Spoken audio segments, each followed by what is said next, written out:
আসসালামু আলাইকুম। আশা করি সবাই ভালো আছেন। আজকে আপনাদের সঙ্গে শেয়ার করব কক মুরগি রান্না করা। ভিডিওটি ভালো লাগলে অবশ্যই চ্যানেলটি সাবস্ক্রাইব করতে ভুলবেন না। আমি এখানে দিয়ে দিয়েছি পেঁয়াজ কুচি, এলাচ, দারচিনি, তেজপাতা, তার সাথে আদা, রসুন, জিরা সব মশলা এখানে দিয়ে দিয়েছি।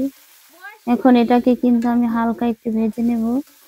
আমার ভাজা হয়ে গেলে আমি এখানে পরিমাণ মতো একটু পানি দেব, মশলাটা যাতে পুড়ে না যায় সেই জন্য।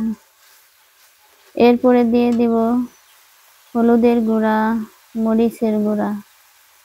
মরিচের গুঁড়া একটু বেশি দিব, কারণ মুরগিটা কিন্তু একটু শক্ত পরিমাণে আর একটু ঝাল ঝাল করে রান্না করবো, আর ঝাল না হলে কিন্তু খেতে ভালো লাগবে না। এই জন্য দিয়ে দিলাম স্বাদ মতো লবণ। মশলাটাকে আর একটু কষিয়ে আমি মাংসগুলো এই যে এখানে ঢেলে দিয়েছি। এখন মাংসগুলাকে আমি সুন্দরভাবে কষিয়ে নেব।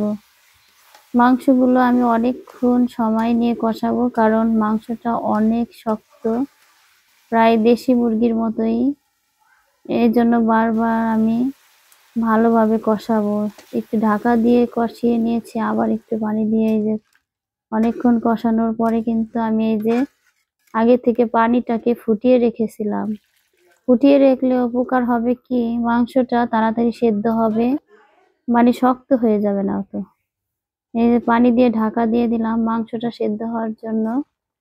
মাংসের উপরে কিন্তু পানিটা ফুটে উঠেছে।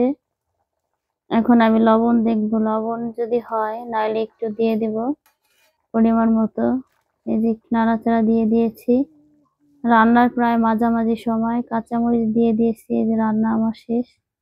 কালারটা মাশাআল্লাহ অনেক সুন্দর হয়েছে। সবাই ভালো থাকবেন, সুস্থ থাকবেন। আল্লাহ হাফেজ।